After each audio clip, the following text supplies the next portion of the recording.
ಮಂಥನವನ್ನು ಮಾಡಿ ಪೃಥ್ವಿಯನ್ನು ಸೃಷ್ಟಿ ಮಾಡ್ತಾರೆ. ಪೃಥ್ವಿನಲ್ಲಿ ಭಗವಂತನ ಅಲ್ಲಿ ಆವೇಶ, ಅದಕ್ಕಾಗಿ ಭಗವಂತನ ಆವೇಶದಿಂದ ಸೃಷ್ಟಿಯನ್ನ ಬಿತ್ತಲಿಕ್ಕೆ ಬೆಳೆಯಲಿಕ್ಕೆ ಒಂದು ಸೃಷ್ಟಿಯಲ್ಲಿ ಜೀವನ ಆಹಾರ ಕ್ರಮವನ್ನು ಪ್ರಾರಂಭ ಮಾಡಿರ್ತಕ್ಕಂಥ ರೂಪ. ಆದ್ದರಿಂದ ಅದು ಪೃಥ್ವಿನಿಂದಾಗಿ ಭೂಮಿಗೆ ಪೃಥ್ವಿ ಅನ್ನುವಂಥ ಹೆಸರು ಅಲ್ಲಿಂದ ಬಂತು. ಪೃಥ್ವಿಯನ್ನ ಜೀವನಕ್ಕೆ ಉಪಯೋಗ ಆಗಿರ್ತಕ್ಕಂಥ ಆಹಾರಗಳನ್ನು ಬೆಳೀತಕ್ಕಂಥ ಕ್ರಮವನ್ನು ಬೆಳೆಸಿರ್ತಕ್ಕಂಥ ರೂಪ ಅದು. ಅದಕ್ಕಾಗಿ ಭೂಮಿಗೆ ಪೃಥ್ವಿ ಅನ್ನುವಂಥ ಹೆಸರು ಅಲ್ಲಿಂದ ಪ್ರಾರಂಭ. ಅದು ಕೂಡ ಆವೇಶಾವತಾರ ಎಂಬುದಾಗಿ. ಇನ್ನೊಂದು ಅಂಶಾವತಾರ ಅಂತ. ಅಂಶಾವತಾರ ಅಂದ್ರೆ ಭಗವಂತನ ಅಂಶದಿಂದ ಹುಟ್ಟಿರ್ತಕ್ಕಂಥವು. ಈ ಅಂಶಾವತಾರ ಭಾಗವತದಲ್ಲಿ, ಮಹಾಭಾರತದಲ್ಲಿ ಅನೇಕ ಕಡೆಗೆ ದೇವತೆಗಳ ಬಗ್ಗೆ ಕೂಡ ಬರ್ತದೆ. ದೇವತೆಗಳು ಕೂಡ ಯಮಧರ್ಮದ ಬಗ್ಗೆ ಬರುವಾಗ ಯಮಧರ್ಮ 2 ಕಡೆ ಅವತಾರವನ್ನ ಮಾಡಿದ್ದಾನೆ. ಒಂದು ವೇದವ್ಯಾಸರ ಮಗನಾಗಿ ವಿದುರನಾಗಿ, ಇನ್ನೊಂದು ಕಡೆಗೆ ಪಾಂಡವಿನ ಮಗನಾಗಿ, ವೇದವ್ಯಾಸರ ಮೊಮ್ಮಗನಾಗಿ, ಪಾಂಡವಿನ ಮಗನಾಗಿ, ಧರಾಯನಾಗಿ. 2 ರೂಪಗಳು ಇಲ್ಲೇ ಬಂದಿದೆ ಸಮಕ್ಷಮದಲ್ಲಿ. ಒಂದು ಧರ್ಮರೂಪ, ಒಂದು ಯಮರೂಪ. ಅದು ಕೂಡ ಅಲ್ಲಿ ಅಂಶಾವತಾರಗಳೇ ಎಂಬುದಾಗಿರ್ತಾರೆ. ಅಂಶಾಂಶ ರೂಪೇನ ಅನೇಕ ದೇವಗಳು ಅಲ್ಲಿ ಮಹಾಭಾರತದಿಂದ ಯಾರ್ಯಾರಿದ್ದಾರೆ, ಅಲ್ಲಿರ್ತಕ್ಕಂಥ ಸುಗ್ರೀವ ಇಲ್ಲೇನಾದ, ಅಲ್ಲಿರ್ತಕ್ಕಂಥ ವಾಲಿ, ಅಲ್ಲಿರ್ತಕ್ಕಂಥ ಸುಗ್ರೀವನೇ ಇಲ್ಲಿ ಕರ್ಣನಾದ ಮಹಾಭಾರತದಲ್ಲಿ, ಅಲ್ಲಿರ್ತಕ್ಕಂಥ ರಾಮಾಯಣದಲ್ಲಿರ್ತಕ್ಕಂಥ ವಾಲಿಯೇ ಇಲ್ಲಿ ಅರ್ಜುನನಾದ. ಹೀಗೆ ಅಂಶಾಂಶತಾರದಲ್ಲಿ ಅಂಕದಲ್ಲಿ ಒಂದೇ ನಾಟಕದ 2 ಪರದಗಳು, 2 ಬೇರೆ ರೂಪದಿಂದ ಅಲ್ಲಿಯ ಬದಲಾವಣೆ ಆಗಿರ್ತಕ್ಕಂಥ. ಅಲ್ಲಿರ್ತಕ್ಕಂಥ ಭೀಮನ ಹನುಮಂತ ದೇವರೇ ಇಲ್ಲಿ ಭೀಮನಾಗಿ ಬಂದ. ಹೀಗೆ ದೇವತೆಗಳು ಅಂಶಾಂಶ ರೂಪೇನ ಅವತಾರ ಮಾಡಿರ್ತಕ್ಕಂಥ ಕ್ರಮ ಇದೆ. ಆ ಭಿನ್ನಾಂಶ ರೂಪಗಳು ಇದೆ. ಹೀಗೆ ಸನತ್ ಕುಮಾರ್ ರೂಪ, ಸ್ವರೂಪಾಂಶ ಅನ್ನುವಂಥದ್ದು ಇನ್ನೊಂದಿದೆ. ಸ್ವರೂಪಾಂಶ ಅಂದ್ರೆ ಕೇವಲ ಭಗವಂತನ ರೂಪ, ಈ ದೇವತೆಗಳ ರೂಪವನ್ನು ಇಟ್ಕೊಂಡು ಆ ರೂಪದಿಂದ ಕೆಲವು ಸ್ವಲ್ಪ ಅಂಶದವರೆಗೆ ಆ ಅಂಶವನ್ನು ಇಟ್ಕೊಂಡಿರ್ತಕ್ಕಂಥದ್ದು. ಹೀಗಾಗಿ ಇಂಥ ಅಂಶಾಂಶ ಅನ್ನುವಂಥ ನಿರ್ಣಯ ಮಾಡುವಾಗ, ಯಾವುದೇ ದೇವತೆಗಳ ಹೆಸರು ಹೇಳುವಾಗ ಅಲ್ಲಿ ಪರಬ್ರಹ್ಮ ಆಗಿರ್ತಕ್ಕಂಥ ನಾರಾಯಣನ ರೂಪ ಇರತಕ್ಕಂಥದ್ದು. ನಾರಾಯಣನ ಹೆಸರುಗಳನ್ನೇ ಇಟ್ಟುಕೊಂಡು ದೇವತೆಗಳು ಎಲ್ಲರೂ ಕೂಡ ಅವತಾರವನ್ನು ಮಾಡಿದ್ದಾರೆ. ಎಲ್ಲವೂ ಹೆಸರುಗಳು ಭಗವಂತನೇ ಹೆಸರೇ ಅಂತ. ಬ್ರಹ್ಮನಿಗೆ ಹೆಸರು ಬರಬೇಕಾದಾಗ ಬ್ರಹ್ಮ ಅನ್ನುವಂಥ ಹೆಸರು ಎಲ್ಲಿಂದ ಬಂತು ಅಂದ್ರೆ ಪರಬ್ರಹ್ಮ ರೂಪನಾಗಿರ್ತಕ್ಕಂಥ ಬ್ರಹ್ಮ ಅನ್ನುವಂಥದ್ದು. ಹಾಗಾಗಿ ಬ್ರಹ್ಮ ಬೇರೆ ಬ್ರಹ್ಮ ಬೇರೆ ಅನ್ನುವಂಥದ್ದು 2 ಅಲ್ಲಿ ಭಿನ್ನಾಂಶ ಅನ್ನುವಂಥದ್ದು ಬರ್ತದೆ. ಅಂಥ ಹೆಸರುಗಳನ್ನು ಇಟ್ಟುಕೊಂಡು ಈಗ ದೇವತೆಗಳು ಕೂಡ ಇದ್ದಾರೆ. ದೇವತೆಗಳಿಗೆ ಬಂದಿರತಕ್ಕಂಥ ಹೆಸರುಗಳೆಲ್ಲವೂ ಭಗವಂತನ ಹೆಸರುಗಳೇ ಎಂಬುದಾಗಿ ಸ್ಪಷ್ಟಪಡಿಸ್ತಾರೆ ಆ ತಾತ್ಪರ್ಯ ನಿರ್ಣಯದಲ್ಲಿ. ಹೀಗೆ ಅಂಶಾಂಶ ರೂಪಗಳು, ಭಗವಂತನ ರೂಪಗಳು, ಈ ಇರ್ತಕ್ಕಂಥ ಅನೇಕ ಇಂಥ ಪ್ರಶ್ನೆಗಳಿಗೆ ಉತ್ತರವನ್ನು ಕೊಡುವಂತಹ 3 ಅಧ್ಯಾಯಗಳೇನಿದ್ರೆ ಸರ್ವಶಾಸ್ತ್ರಾರ್ಥ ನಿರ್ಣಯಗಳು ಅನ್ನುವಂಥ ಇದರಲ್ಲಿ 3 ಅಧ್ಯಾಯಗಳಲ್ಲಿ ಸರ್ಗ ಅನುಸರ್ಗ ಅನ್ನುವಂಥದ್ದು 3ನೇ ಅಧ್ಯಾಯ. ಸೃಷ್ಟಿಗೆ ಅನುರೂಪವಾಗಿ, ಸೃಷ್ಟಿಗೆ ಪೂರಕವಾಗಿ ಬ್ರಹ್ಮದೇವರ ಸೃಷ್ಟಿ, ಮರಿಚಾದಿಗಳ ಸೃಷ್ಟಿ, ಕಶ್ಯಪಾದಿಗಳ ಸೃಷ್ಟಿ, ಹೇಗೆ ಮಾಡಿದ ಸೃಷ್ಟಿ ಬೆಳೆದು ಬಂದು ಅನ್ನುವಂಥದ್ದು ಹೇಳುವಂತಹದ್ದೇ ಸರ್ಗಾನುಸರ್ಗ ಅಧ್ಯಾಯ. 3ನೇ ಅಧ್ಯಾಯ. ಅಂತ ಅಧ್ಯಾಯವನ್ನು ಮಾಡಿ ಕೊನೆಯಲ್ಲಿ ರಾಮಾವತಾರವನ್ನು ಹೇಳಿ, ರಾಮಾವತಾರದಿಂದ ಕಥೆ ಪ್ರಾರಂಭ. ಮುಂದೆ ನಾಳೆಯಿಂದ ಕಥೆ ಪ್ರಾರಂಭ. ಇಲ್ಲಿವರೆಗೆ ಹೇಳಿರ್ತಕ್ಕಂಥದ್ದು ಪೀಠಿಕೆ. 3 ಅಧ್ಯಾಯಗಳಲ್ಲಿ ಮಹಾಭಾರತದ ಆತ್ಮನಿರ್ಣಯಕ್ಕೆ ಪೀಠಿಕೆಯನ್ನು ಆಚಾರ ಕೊಟ್ಟಿರ್ತಕ್ಕಂಥ ಪೀಠಿಕೆಯೇ 3 ಅಧ್ಯಾಯ ಇದೆ. ನಾಳೆಯಿಂದ ಕಥೆ ಪ್ರಾರಂಭ. ನಾಳೆ ಆಚಾರ್ಯ ಬರ್ತಾರಲ್ಲ, ನೇರವಾಗಿ ರಾಮಾಯಣ ಕಥೆಯನ್ನು ಪ್ರಾರಂಭ ಮಾಡ್ತಾರೆ. ರಾಮದೇವರು ಹೇಗೆ ಅವತಾರ ಆಯ್ತು, ಲಕ್ಷ್ಮಣ ಅವತಾರ ಹೇಗಾಯ್ತು, ಆ ಕಥೆ ಪ್ರಾರಂಭ ಆಗ್ತದೆ. ಕಥೆ ಪ್ರಾರಂಭ ಆಗೋದಕ್ಕಿಂತ ಮುಂಚಿನ 3 ಅಧ್ಯಾಯಗಳಲ್ಲಿ ಇದೆಯಲ್ಲ, ಇದು ಅತ್ಯಂತ ಪ್ರಾಮುಖ್ಯವಾಗಿರ್ತಕ್ಕಂಥದ್ದು. 3 ಅಧ್ಯಾಯಗಳು ಸರ್ವಶಾಸ್ತ್ರಾರ್ಥ ನಿರ್ಣಯ ರೂಪವಾಗಿರ್ತಕ್ಕಂಥದ್ದು, ಬ್ರಹ್ಮಸೂತ್ರಗಳ ಸಾರರೂಪವಾಗಿರ್ತಕ್ಕಂಥದ್ದು. ಅಂತ ಒಂದು ಅಧ್ಯಾಯಗಳಲ್ಲಿ ಭಗವಂತನ ಅವತಾರದ ಬಗ್ಗೆ ತಪ್ಪು ಕಲ್ಪನೆ ಅನ್ನುವಂಥದ್ದು ಬರಬಾರದು ಅಂತ.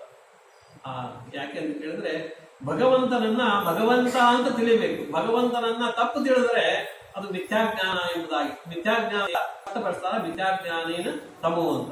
ಸಮಸ್ಯೆ ಕಾರಣವಾಗಿರ್ತಕ್ಕಂಥ ಮಿಥ್ಯಾಜ್ಞಾನ ಜ್ಞಾನೇನ, ಜ್ಞಾನದಿಂದಲೇ. ಜ್ಞಾನ ಅಂದ್ರೆ ಸರಿಯಾಗಿರ್ತಕ್ಕಂಥ ಜ್ಞಾನ. ವಿದ್ಯೆ ಅವಿದ್ಯೆಯನ್ನು ಸ್ಪಷ್ಟಪಡಿಸ್ತಾರೆ. ವಿದ್ಯೆ ಅಂದ್ರೆ ಭಗವಂತನ ಸರ್ವೋತ್ತಮವಾದ ಜ್ಞಾನವನ್ನು ಪಡೆದುಕೊಂಡು ಭಗವಂತ ಹೇಗೆ ಈ ಸೃಷ್ಟಿಯನ್ನು ನಡೆಸ್ತಾನೆ, ಸೃಷ್ಟಿಯಲ್ಲಿರ್ತಕ್ಕಂಥ ಕ್ರಮ ಏನು, ಸೃಷ್ಟಿ ನಮ್ಮ ದೈನಂದಿನ ಜೀವನದಲ್ಲಿ ಅನುಭವಕ್ಕೆ ಹೇಗೆ ಬರ್ತದೆ ಅಂತ ನಮಗೆ ಸೃಷ್ಟಿಯ ಅನುಭವ ಬೇಕು. ಅದು ನಿತ್ಯ ಸೃಷ್ಟಿ ಅಂತ ಕರೀತಾರೆ. ನಿತ್ಯ ಸೃಷ್ಟಿ ಅಂದ್ರೆ ನಿತ್ಯ ಸೃಷ್ಟಿ ಆಗ್ತದೆ, ನಿತ್ಯ ಪ್ರಳಯ. ನಮ್ಗೆ ಗೊತ್ತಿಲ್ಲ, ನಾವು ಮುಂಜಾನೆ ಇದ್ದಾಗ ಸೃಷ್ಟಿ ಆಗ್ತದೆ, ಪ್ರಳಯ ಆಗ್ತದೆ. ನಿತ್ಯ ಸೃಷ್ಟಿ ಎಂಬುದಾಗಿ ಕರೆದಿದ್ದಾರೆ. ನಿತ್ಯದಲ್ಲಿ ಆಗಿರ್ತಕ್ಕಂಥ ಪ್ರಳಯ ನಿನ್ನೆ ದಿವಸ ಆಗಿರ್ತಕ್ಕಂಥ ನಾಳೆ ಕಳೆದಿರತಕ್ಕಂಥ ದಿನಗಳೆಲ್ಲವೂ ನಮ್ಮ ಆಯುಷನ್ನು ತೆಗೆದುಕೊಂಡು ಹೋಗ್ತಕ್ಕಂಥದ್ದು ಅದು ಆದಿತ್ಯ ಅನ್ನುವಂತ. ಸೂರ್ಯ ಪ್ರತಿ ದಿವಸ ಹುಟ್ಟುತ್ತಾನೆ ಅಂದ್ರೆ ಸೂರ್ಯೋದಯ ನಮಗೆಲ್ಲರಿಗೂ ಸನ್ಸೆಟ್ ನೋಡ್ಲಿಕ್ಕೆ ಬಹಳ ಆನಂದ ಅಂತ ನಾವು ಅಂದ್ಕೊಳ್ತೇವೆ. ಇಲ್ಲ, ಸೂರ್ಯ ಬಂದಾದ್ರೆ ನಮ್ದು ದಿನದ ಆಯುಷ್ಯನ ಹೋಗ್ತಾನೆ ಅಂತ, ನಮಗೊಂದು ದಿವಸ ಕಡಿಮೆ ಆಗ್ತದೆ ಅಂತ ಆ ಸೃಷ್ಟಿಯನ್ನ ನೇಮನ ಮಾಡ್ತಾರೆ ಅನ್ನೋ ವಾರ್ಷಿಕ ಸೃಷ್ಟಿ ಅಂತಿದೆ. ಪ್ರತಿ ಋತುಮಾನಗಳಿಗೆ ತಕ್ಕಂತೆ ಈ ಎಲ್ಲವನ್ನ ಹಬ್ಬಗಳನ್ನ ಆಚರಣೆಯನ್ನೇನು ಮಾಡಿಕೊಟ್ಟಿದ್ದಾರೆ. ಇದು ಋತುಗಷ್ಟಿಯನ್ನೇನು ಮಾಡಿದ್ದಾರೆ. ಇದು ನಮಗೆ ಮಾಸ ಈ ಎಲ್ಲವುಗಳನ್ನೇನು ಮಾಡಿದ್ದಾರೆ, ತಿಂಗಳುಗಳು, ಮಾಸಗಳು, ವರ್ಷಗಳನ್ನು ಮಾಡಿದ್ದಾರೆ. ಅದೆಲ್ಲವೂ ಕೂಡ ನಮ್ಮ ಸೃಷ್ಟಿಯ ನಿಯಮವನ್ನ ತಿಳಿಸ್ತಕ್ಕಂಥ ಆ ಸೃಷ್ಟಿಗೆ ಪೂರಕವಾಗಿ ನಮ್ಮ ಹಬ್ಬ ಆಚರಣೆಗಳನ್ನು ಜೋಡಿಸಿದ್ದಾರೆ. ಈ ಶಾಸ್ತ್ರೀಯೋಕ್ತವಾಗಿ ಹಬ್ಬಗಳನ್ನು ಜೋಡಿಸಿದ್ದಾರೆ. ನೋಡ್ರಿ ನೀವು, ನಮ್ಮ ಹಬ್ಬ ಯುಗಾದಿ ಬರುವಂತ ಯಾವಾಗ ಚಿಗುರು ಬರ್ತೋ ಯುಗಾದಿ ಬರ್ತದೆ, ಚಳಿಗಾಲದಲ್ಲಿ ಬರೋದಿಲ್ಲ. ಅದು ಸೃಷ್ಟಿಯ ನಿಯಮ. ನೀವು ರಂಜಾನ್ ಒಂದ್ಸರಿ ಚಳಿಗಾಲದಾಗ ಬರ್ತದೆ, ಒಂದ್ಸರಿ ಮಳೆಗಾಲದಾಗ ಬರ್ತದೆ, ಒಂದ್ಸರಿ ಬ್ಯಾಸಿಗೆ ಬರ್ತದೆ. ಅದು ಸೃಷ್ಟಿಗೆ ಪೂರಕವಾಗಿ ಹಬ್ಬಗಳಿವೆ. ಪಾಷಾಣ ಮತಗಳಲ್ಲಿ ವೈದಿಕ ಸಂಸ್ಕೃತಿಯಲ್ಲಿ ಏನಿದೆ ಅಂದ್ರೆ ಹಬ್ಬಗಳು ಕೂಡ ಶಾಸ್ತ್ರೀಯವಾಗಿರ್ತಕ್ಕಂಥದ್ದು. ಈ ನಮ್ಮ ಋತುಗಳಿಗೆ ತಕ್ಕಂತೆ ಸೃಷ್ಟಿಗೆ ಪೂರಕವಾಗಿ ಹಬ್ಬಗಳಿದೆ. ಆ ಯಾವ ಹಬ್ಬಗಳಲ್ಲಿ ಏನನ್ನು ಸ್ವೀಕಾರ ಮಾಡಬೇಕು ಅಂತ ಆಹಾರ ಪದ್ಧತಿಯನ್ನು ಕೂಡ ಹೇಳಿದ್ದಾರೆ. ಆಹಾರ ಕ್ರಮಗಳು ಹೇಗೆ? ಸಂಕ್ರಾಂತಿ ಬರ್ತದೆ ಜನವರಿಯಲ್ಲಿ, ಆಗ ಎಳ್ಳು ಬೆಲ್ಲನೇ ತಿನ್ಬೇಕು. ಅದ್ಯಾಕೆ ಎಳ್ಳು ಬೆಲ್ಲ ತಿನ್ಬೇಕು ಅಂದ್ರೆ ಅದು ಸೃಷ್ಟಿಗೆ ಪೂರಕವಾಗಿರ್ತಕ್ಕಂಥ. ಎಳ್ಳು ಮಾಸ ಅಂತ ಅವೇ ಬರೋದು, ಎಳ್ಳು ಬೆಲ್ಲ ತಿನ್ಬೇಕು ಅಂತಾನೆ ಇದ್ದಾರೆ. ಅಲ್ರಿ, ಇದಕ್ಕೆ ಬೆಲ್ಲ ಯಾಕೆ, ಬೇವೆಲ್ಲ ಅವಾಗ ಯಾಕೆ ತಿನ್ಬೇಕು? ಎಲ್ಲ ಸೃಷ್ಟಿಗೆ ಪೂರಕವಾಗಿರ್ತಕ್ಕಂಥ. ಚೈತ್ರ ಮಾಸಕ್ಕೆ ಬಂದು ಕೋಸಂಬರಿ ಪಾನಕನೇ ಹೇಳಿದ್ದಾರೆ. ಅಲ್ರಿ, ಈಗ ತಿನ್ಬೇಕು ಕೋಸಂಬರಿ ಪಾನಕ ಇಲ್ಲ. ಚಾತ್ರಮಾಸ ಹೀಗೆ ಬರ್ತದೆ. ಯಾಕೆ ಚಾತ್ರಮಾಸ ಹೀಗೆ ಮಾಡೋದು? ಬೆಳೆದಿರ್ತಕ್ಕಂಥ ಬೆಳೆಗಳಲ್ಲಿ ಅಗ್ನಿ ತತ್ವ ಜಾಸ್ತಿ ಇರ್ತದೆ. ಅಗ್ನಿ ತತ್ವ ಹೋಗ್ಬೇಕು ಅಂತ ಆಸೆ ಅಳಿಬೇಕು. ಮೃಗಶಿರ ನಕ್ಷತ್ರದಲ್ಲಿ ಮಳೆಯಾಗಿ ಆ ಮೃಗಶಿರ ನಕ್ಷತ್ರದಲ್ಲಿ ಬೆಳೆದಿರ್ತಕ್ಕಂಥ ಆಹಾರದಲ್ಲಿ ಅಗ್ನಿ ತತ್ವ ಜಾಸ್ತಿ ಇರ್ತದೆ. ಆ ಪದಾರ್ಥಗಳು ತೆಗೆದುಕೊಳ್ಳುವುದರಿಂದ ಅಲ್ಲಿರ್ತಕ್ಕಂಥ ಬ್ಯಾಕ್ಟೀರಿಯಾಗಳು, ಕ್ರಿಮಿಗಳು ನಮ್ಮ ದೇಹದ ಮೇಲೆ ಆಕ್ರಮಣವನ್ನು ಮಾಡೋದ್ರಿಂದ ಆ ಆಹಾರವನ್ನು ತ್ಯಜಿಸಬೇಕು. ತ್ಯಜಿಸಿ ಆ ನಂತರ ಒಂದು ಮೊದಲನೇ ಬೆಳೆಯನ್ನು ಬಿಡಬೇಕು ಅಂತ, ಬಿಟ್ಟು ಆಮೇಲೆ ತಗೊಳ್ಬೇಕು ಅಂತ ಯಾವುದೇ ನಮ್ಮ ದೈನಂದಿನ ಆಚರಣೆಗಳಲ್ಲಿ ಅಂತವನ್ನು ಜೋಡಿಸಿದ್ದಾರೆ. ನಮ್ಮ ಹಿರಿಯರು ಅಂತ ಆಹಾರ ಕ್ರಮವನ್ನು ಜೋಡಿಸಿದ್ದಾರೆ. ಅವೆಲ್ಲವೂ ಕೂಡ ನಮ್ಮ ಆ ಭಗವಂತನ ಆದೇಶದಂತೆ ಈ ಗ್ರಂಥಗಳು ಅಂದ್ರೆ ವೇದಗಳು, ಈ ಉಪನಿಷತ್ತುಗಳು ಎಲ್ಲವೂ ಕೂಡ ಭಗವಂತನ ಆದೇಶ. ಹೇಗೆ ಮಾಡಬೇಕು ಜೀವನ ಅಂತ ನಮ್ಗೆ ತಿಳಿಸಿಕೊಟ್ಟಿದ್ದಾರೆ. ಈ ಹಬ್ಬಗಳೆಲ್ಲವೂ ಏನು ಕೊಡ್ತದೆ? ಜೀವನದಲ್ಲಿ ಸಂಬಂಧಗಳು. ಹಬ್ಬಗಳ ಆಚರಣೆ ಮಾಡೋದ್ರಿಂದ ಸಂಸ್ಕಾರವನ್ನು ಕೊಡ್ತದೆ. ಮಕ್ಕಳಿಗೆ ಎಲ್ಲರೂ ಹೇಗೆ ಮಾಡಬೇಕು, ಹಬ್ಬಗಳನ್ನು ಸರಿಯಾಗಿ ಮಾಡಬೇಕು. ಈಗೆಲ್ಲ ಹಬ್ಬಗಳು ಬದಲಾವಣೆ. ಜಿಲೇಬಿ ಆರ್ಡರ್ ಕೊಟ್ಬಿಡ್ತಾರ, 2 kg ಜಿಲೇಬಿ ಬೇಕರಿಗೆ. ಅದು ಎಂದೋ ಮಾಡಿರ್ತಾರ, ತಂಗಳ ಬೇಕರಿಯಿಂದ ತಂದು ಹಬ್ಬಗಳ ಹೋಟ್ಲಿಗೆ ಆರ್ಡರ್ ಮಾಡ್ತಾರ. ಸ್ವೀಟ್ 2 kg, 2 ಹೋಳಿಗೆ, 2 kg ಹೋಳಿಗೆ, ಕೆಜಿ ಪ್ಯಾಕೆಟ್ ಬಂದಾವು, ಮನ್ಯಾಗ ಟೇಬಲ್ ಇಟ್ಕೊಂಡು ತಿಂದ್ಬಿಡ್ತಾರ. ದೇವ್ರ ಇದೆಲ್ಲ ಪಾರ್ಸಲ್ ಸಿಸ್ಟಮ್ ಬಂದ್ಬಿಟ್ಟಿದೆ. ಈಗ ಅಡಿಯವರೆಲ್ಲ ಕಾಂಟ್ರಾಕ್ಟ್ ಮಾಡ್ತಾರ, ಕ್ಯಾಟ್ರಿಂಗ್ ಅಂತ. ಅವ್ರಿಗೂ ಆರ್ಡರ್ ಮಾಡ್ಬಿಡ್ತಾರೆ. ಅವರೆಲ್ಲ ದೊಡ್ಡ ಟಿಫಿನ್ ಕ್ಯಾರಿಯರ್, ದೊಡ್ಡ ಕ್ಯಾರಿಯರ್ ಬಂದು ಅವರೆಲ್ಲ ತಂದು ಕೊಟ್ಬಿಡ್ತಾರೆ ಹಬ್ಬದ ದಿವಸ. ಅದೆಲ್ಲ ಮಾಡ್ತಕ್ಕಂಥ ಭಗವಂತನ ಆದೇಶ ಏನಿದೆಯೋ, ಹಬ್ಬಗಳನ್ನ ಹೇಗೆ ಮಾಡಬೇಕು ಅಂತಿದೆಯೋ ಅದೇ ಕ್ರಮದಲ್ಲೇ ಮಾಡಬೇಕು. ಹಬ್ಬಗಳ ದಿವಸ ತಳಿ ರಂಗೋಲಿಗಳನ್ನು ಮಾಡಿ, ಶೃಂಗಾರವನ್ನ ಮಾಡಿ, ಮನೆ ಎಲ್ಲವನ್ನ ಸ್ವಚ್ಛ ಮಾಡಿ, ಮನೆ ದೇವರ ಪೂಜೆಯನ್ನು ಮಾಡಿ, ಮನೆಗೆ ತಳಿರು ತೋರಣಗಳನ್ನು ಮಾಡಿ, ತಳಿರು ತೋರಣಗಳನ್ನ ಮಾಡಬೇಕಾದ್ರೆ ಈ ಎಲ್ಲವೂ ಮಾಡುವಂತಾದ ಕೆಲಸಗಾರ ಹೆಚ್ಚಿಬಿಡ್ತಾರೆ. ಹಿಂದಕ್ಕೆಲ್ಲ ತಳಿ ರಂಗೋಲಿ ಮಾಡ್ಬೇಕಾದ್ರೆ ಮನೆಯವರು ಹಿರಿಯರು ಹೆಣ್ಮಕ್ಳೇ ಮಾಡ್ಬೇಕು ಅಂತ.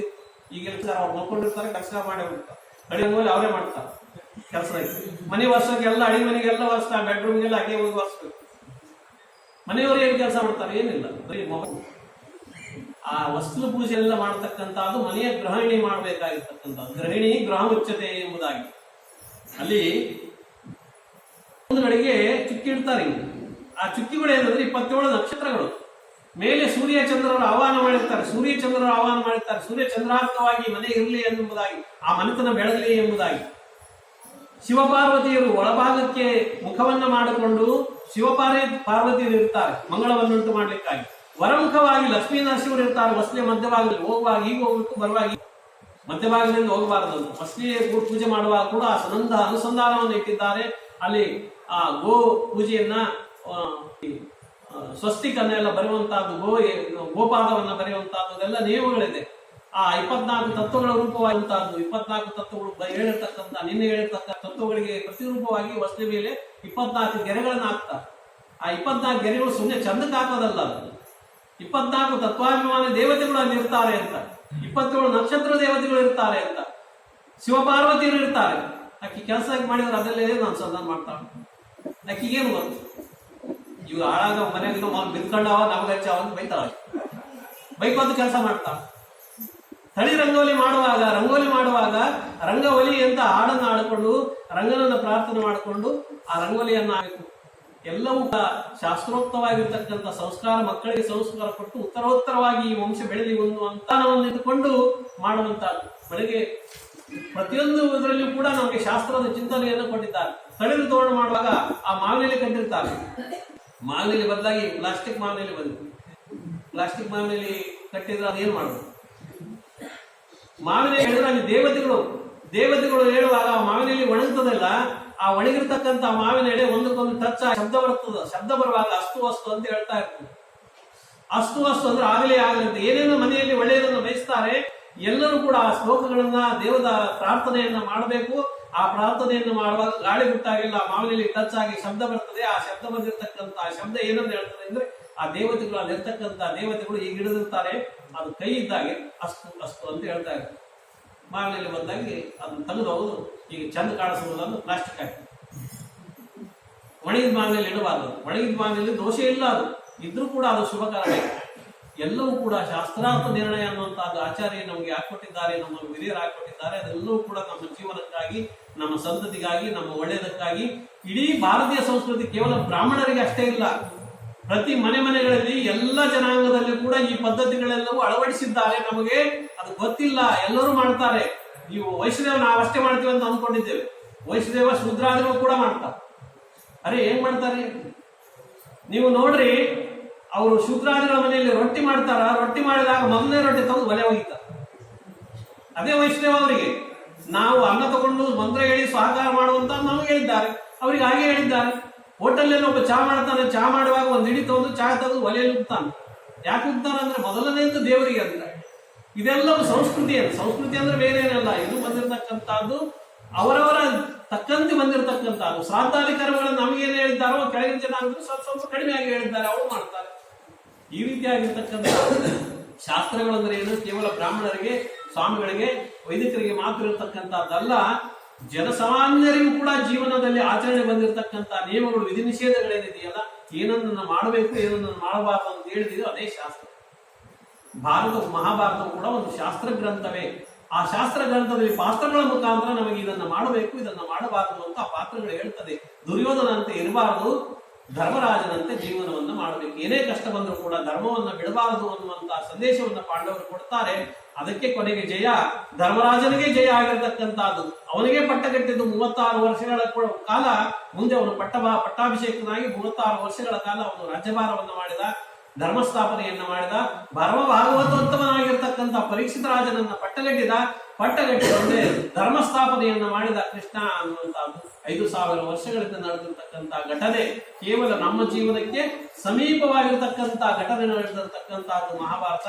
ಕೃಷ್ಣ ನಾವು ಜೀವನ ಮಾಡಿರ್ತಕ್ಕಿಂತ ಕೇವಲ 5000 ವರ್ಷಗಳಿಂದ ಈ ಭೂಮಿ ಮೇಲೆ ಇದ್ದ ಅಂತ ಕೃಷ್ಣನ ಸಂದೇಶವನ್ನ ಕೊಡ್ತಕ್ಕಂಥದ್ದು ಕೃಷ್ಣ ಕಥೆ ಅನ್ನುವಂಥದ್ದು ಮಹಾಭಾರತ. ಅಂತ ಗ್ರಂಥಕ್ಕೆ ನಿರ್ಣಯವನ್ನು ಕೊಟ್ಟಿರ್ತಕ್ಕಂಥ ಏನೇನು ಸಂದೇಹಗಳು ಬರ್ತದೆ ಆ ಸಂದೇಹವನ್ನು ಕೊಟ್ಟಿರ್ತಕ್ಕಂಥ ಆಚಾರ್ಯರು, ಮಧ್ವಾಚಾರ್ಯರು ಅಂತ ನಿರ್ಣಯ ಗ್ರಂಥವನ್ನ ಈ ಒಂದು ಚಾತುರ್ಮಾಸದ ಸಮಯದಲ್ಲಿ, ಯತಿಗಳ ಚಾತುರ್ಮಾಸ ಅಂತಂದ್ರೆ ಆ ಸ್ಥಳವೇ ಪುನೀತವಾಗ್ತದೆ. ಯತಿ ಅಷ್ಟೇ ಜಲಂ ದದ್ಯಾತ್ ಅನ್ನುವಂತ ಒಂದು ಮಂತ್ರ ಇದೆ. ಯತಿಗಳಿಗೆ ಆ ಅನ್ನವನ್ನು ಕೊಟ್ರೆ ಅದು ಸಾಗರೋಪಮಂ ಅಂತ.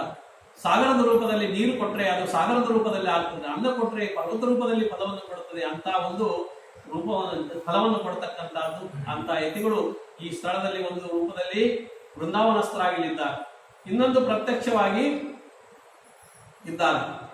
ಅಂತ ಯತಿಗಳ ಚಾತುರ್ಮಾಸದ ಸಮಯದಲ್ಲಿ ಜ್ಞಾನ ಯಜ್ಞದಲ್ಲಿ ಭಾಗವಹಿಸಿ ನೀವೇನು ಈ ಪುಣ್ಯವನ್ನು ಸಂಪಾದನೆ ಮಾಡ್ತಾ ಇದ್ರಿ, ನೀವೆಲ್ಲರೂ ಕೂಡ ಸಾತ್ವಿಕರು ಮತ್ತು ಪರಮ ಭಾಗ್ಯಶಾಲಿಗಳು.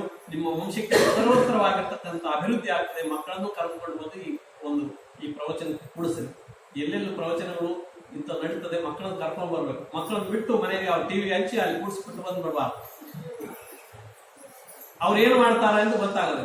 ಮಕ್ಕಳನ್ನು ಕರ್ಕೊಳ್ಬೇಕು. ಸ್ವಲ್ಪ ಅವರು ಕೂತ್ಕೊಂಡು ಒಂದು 5 ನಿಮಿಷ ಕೇಳಿದ್ರು ಅದು ಶ್ರವಣ ಆಗ್ತದೆ. ಮಕ್ಕಳಿಗೆ ಸಂಸ್ಕಾರ ಕೊಡುವಂತಹದ್ದೇ ಗೃಹಸ್ಥ ತಂದೆ ತಾಯಿಯರ ಪರಮ ಕರ್ತವ್ಯ. ಆದ್ದರಿಂದ ಮಕ್ಕಳನ್ನು ಕರೆದುಕೊಂಡು ಬಂದು ಕೂಡಿಸ್ಬೇಕು. ಎಲ್ಲರೂ ಕೂಡ ಈ ಶ್ರವಣವನ್ನು ಮಾಡಬೇಕು ಅಂತ ಹೇಳ್ತಾ ಈ ಒಂದು 2 ದಿವಸಗಳ ಪ್ರವಚನದಲ್ಲಿ ನುಡಿಯನ್ನು ಕೊಟ್ಟಿದ್ದಾರೆ. ಆ ಸರ್ಗ ಅನುಸರ್ಗ ಅನ್ನುವಂತಹದ್ದು ಆ ಸೃಷ್ಟಿಗೆ ಪೂರಕವಾಗಿರ್ತಕ್ಕಂತಹ ಸೃಷ್ಟಿಯನ್ನ ಕ್ರಮವನ್ನ ಹೇಗೆ ಮಾಡಿದ್ದಾನೆ ಭಗವಂತ ಅನ್ನುವಂತಹದ್ದು ಬ್ರಹ್ಮದೇವರ ಸೃಷ್ಟಿ ಅನ್ನುವಂತಹದ್ದನ್ನ ಈ 3ನೇ ಅಧ್ಯಾಯ ಹೇಳಿದ್ದಾರೆ. ಯಥಾಮತಿಯಾಗಿ ಆ ನಿರೂಪಣೆಯನ್ನ ಮಾಡಿದ್ದೇನೆ.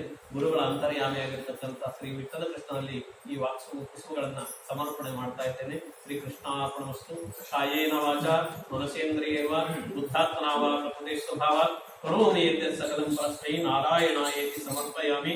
ಸರ್ವಂ ಶ್ರೀ ಕೃಷ್ಣಾರ್ಪಣಮಸ್ತು.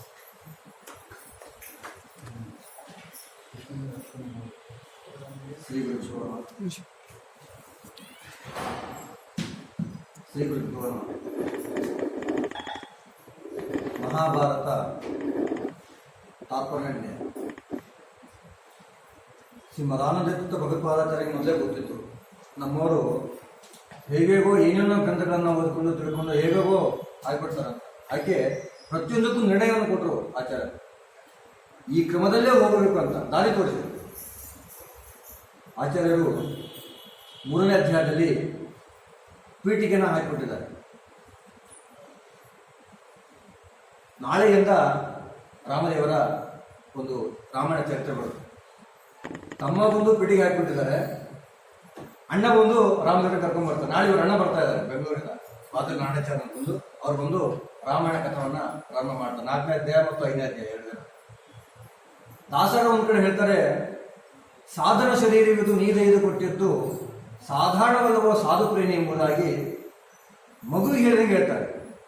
ಆದರೆ ಪುರಂದರದಾಸ ಹೇಳಿಲ್ಲ, ಖಂಡನ ಮಾಡಿ ಬೈದು ಹೇಳಿದರು. ಮಾನವ ಜನ್ಮ ದೊಡ್ಡದು, ಹಾನಿ ಮಾಡಿಕೊಳ್ಳುವ ಉಚ್ಚಪ್ಪಗಳಿಲ್ಲ ಅಂತ ಬೈದು ಹೇಳಿದರು. ಅದಕ್ಕೆ ಚಾತುರ್ಮಾಸ ಪರ್ವಕಾಲ ಇದೆ, 4 ತಿಂಗಳ ಕಾಲ ಪರ್ವಕಾಲ. ಸಾಧನೆ ಮಾಡಿಕೊಳ್ಳೋಕ್ಕೆ ಒಳ್ಳೆಯ ಕಾಲಗಳು. ಆಚಾರ್ಯ ಹೇಳಿದರು, ಮಕ್ಕಳನ್ನ ಕರ್ಕೊಂಡು ಬಂದೇನೆ. ನಿಜವಾಗೂ ನಾಳೆಯಿಂದ ಮಕ್ಕಳನ್ನ ಕರ್ಕೊಂಡ್ಬಂದೆ. ಧರ್ಮ ಜಾಗೃತಿಯನ್ನು ಹೇಗೆ ಬೆಳೆಸಬೇಕು, ಮಕ್ಕಳನ್ನ ಹೇಗೆ ನಡ್ಕೊಂಡು ಹೋಗಬೇಕು, ತಿಳಿಸ್ಬೇಕು ಅನ್ನೋದು ಮಕ್ಕಳಿಗೆ ಗೊತ್ತಾಗಬೇಕು. ನಾವೇನು ಮನೇಲಿ ಬಿಟ್ಕೊಂಡು ಮನೇಲಿ ಅವ್ರು ಹೇಳಿದ್ರು ಆಚಾರ್ಯ ಏನು ಮಾಡ್ತಾರೋ ಗೊತ್ತಾಗಲ್ಲ ಮಕ್ಕಳಂತ. ದಯವಿಟ್ಟು ಇಂಚಿನ ಕಾರ್ಯಕ್ರಮಕ್ಕೆ ನಿಮ್ಮ ಜೊತೆಗೆ ಮಕ್ಕಳನ್ನು ಕರ್ಕೊಂಡ್ಬನ್ನಿ. ಧರ್ಮ ಮಾರ್ಗದಲ್ಲಿ ಹೇಗೆ ನಡೆಸಬೇಕು ಅನ್ನೋ ಅದು ಗೊತ್ತಾಗಲ್ಲ. ಒಳ್ಳೇದು ಯಾವುದು ಕೆಟ್ಟದ್ದು ಯಾವುದು. ಹೀಗಾಗಿ ಇಲ್ಲಿವರೆಗೆ ಆಚಾರ್ಯರು ಮಹಾಭಾರತ ತಾತ್ಪರ್ಯ 3ನೇ ಅಧ್ಯಾಯ ಮುಗಿಸಿದ್ದಾರೆ. ನಾಳೆಯಿಂದ 4ಥ ಅಧ್ಯಾಯ ಮತ್ತು 5ನೇ ಅಧ್ಯಾಯ ಪ್ರಾರಂಭವಾಗುತ್ತೆ. ಈಗ ಶ್ರೀಪಾದ ಅನುಗ್ರಹ ಸಂದೇಶ.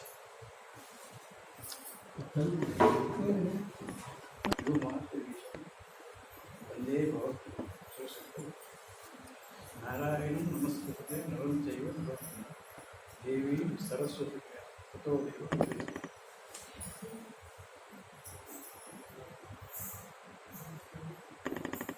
ಶ್ರೀಪತ್ನಿ ಅಲ್ಲಿ ಶ್ರೀ ಶಬ್ದ ತೋರಿಸಿದ್ದಾರೆ.